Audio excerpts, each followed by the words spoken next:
আসসালামু আলাইকুম। আমাদের দিল ইলেকট্রনিক্স থেকে এখন দেখাবো একটি পাওয়ার ব্যাংক ঠিক করা। পাওয়ার ব্যাংক চার্জ হচ্ছে না ঠিকমতো। আমার এটা মাঝে মাঝে চার্জিং লাইন পাচ্ছে, মাঝে মাঝে পায় না। তাতে 0% বা 1% চার্জ দেখায়। এই দেখেন, এখন দেখাইতেছে 1% চার্জ। এটা কিন্তু চার্জ বাড়ে না। এটা কিন্তু আমার এখানে লাইনটা একটু নড়ানি লাগলেই, চার্জিং লাইন নড়লেই কিন্তু এটা পায় না। এজন্য আমরা চার্জিং লাইনটা ঠিক করে নেব। দেখেন পাওয়ার ব্যাংকটা আমরা খুলে কিভাবে এটা ঠিক করে নেই। ঠিক করার পর এটা চার্জ দিলে অল্প সময়েই চার্জ হবে এবং 100% চার্জ হয়ে যাবে। অবশ্যই এটা তখন ভালো চলবে। এটা চার্জিং লাইন সমস্যার কারণে এই পাওয়ার ব্যাংকটা সঠিকভাবে চালানো যাইতেছে না। এরকম ছোটোখাটো সমস্যায় আপনারা অনেক পাওয়ার ব্যাংক নষ্ট হয়ে গেলে ফেলে দেন। ফেলে না দিয়ে আপনারা নিজেরাই পাওয়ার ব্যাংক ঠিক করে নিতে পারবেন। এটা কিন্তু কোনো বড় সমস্যা নয়। দেখেন আমি ঠিক করতেছি, কিভাবে ঠিক করি। এখন আমি পাওয়ার ব্যাংকের সার্কিটটা খুলে নেব। সার্কিটটা সম্ভবত খুলতে হবে না, এখানে এলইডি লাইট আছে। এলইডির সাইড করলেই আমি পাওয়ার ব্যাংকের সার্কিটের জ্বালাইটা খুঁজে পাবো।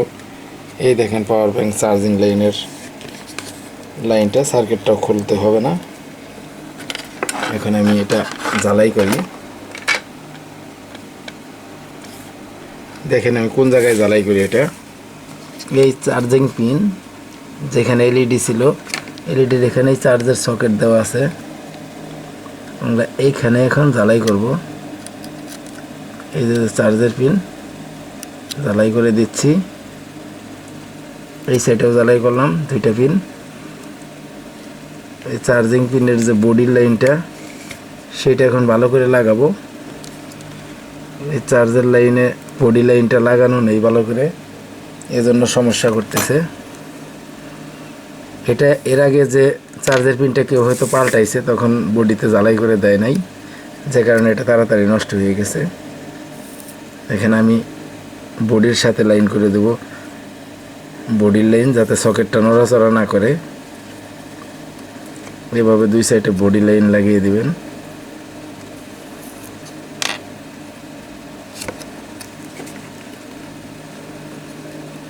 এখন বডির লাইনটা লাগাইলাম সাইডে।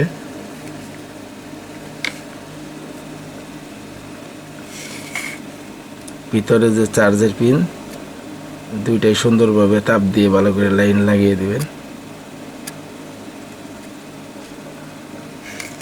এখন আশা করি ঠিক হয়ে যাবে। দেখেন আমি এখন চার্জে দেব। পাওয়ার ব্যাংকের সকেটটা জ্বালাই করে দিলাম। এইটুকু জ্বালাই লুসের কারণে পাওয়ার ব্যাংকটা চার্জ হচ্ছিল না। এখন আমি এটা উল্টা করে নিলাম। এখন চেক করব। দেখেন এখন চার্জ হইতেছে। এই যে পাওয়ার ব্যাংক চার্জ হইতেছে। এখন কিন্তু এটা আমি নড়াচড়া দিলে কোনো সমস্যা হবে না। দেখেন এই যে আমি নড়াচড়া দিলাম, তবু আমার লাইনটা কিন্তু এখনও আছে। এখন সঠিকভাবে চার্জ হবে। এভাবে আপনারা পাওয়ার ব্যাংক ঠিক করে নেবেন। এটা হয়ে গেছে। তারপরে আগের মতো করে ব্যাটারিটা বসিয়ে যেখানে যেভাবে ছিল এটা লাগিয়ে ফেলবেন। হয়ে গেছে পাওয়ার ব্যাংক ঠিক করা। এভাবে আপনারা নিজের পাওয়ার ব্যাংক নিজেরা ঠিক করে নিতে পারবেন। এলইডিটা যেখানে ছিল সেইখানে দেখেন আমি দিয়ে দিলাম।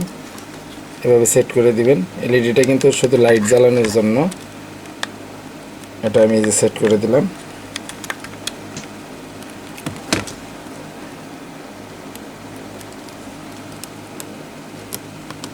এলইডি আমি আবার আগের জায়গায় দিয়ে দিলাম। এখন দেখেন আমি কভারটা লাগাবো। এই যেভাবে কভার ছিল, কভারটা সেইভাবে বসিয়ে, এটা কিন্তু শুধু লক, আপনারা এইভাবে চাপ দিবেন, লেগে যাবে। টান দিলেই খুলবে আর চাপ দিলেই লাগানো হবে। এটার মধ্যে কিন্তু কোনো নাট দেওয়া নাই কভারের মধ্যে। দেখেন পাওয়ার ব্যাংক রেডি হয়ে গেল। এখন আমি পাওয়ার ব্যাংকটি এই চার্জে লাগিয়ে দিলাম। দেখেন এখন চার্জ হইতেছে। এভাবে আপনারা পাওয়ার ব্যাংক ঠিক করে নেবেন। দেখেন কত সুন্দরভাবে ঠিক হয়ে গেল।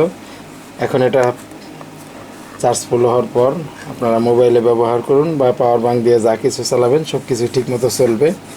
এভাবে আপনারা পাওয়ার ব্যাংক ঠিক করবেন। ভিডিওটি ভালো লাগলে চ্যানেল সাবস্ক্রাইব করুন, বেল বাটন ক্লিক করে রাখুন, শেয়ার করে পাশে থাকুন। ধন্যবাদ।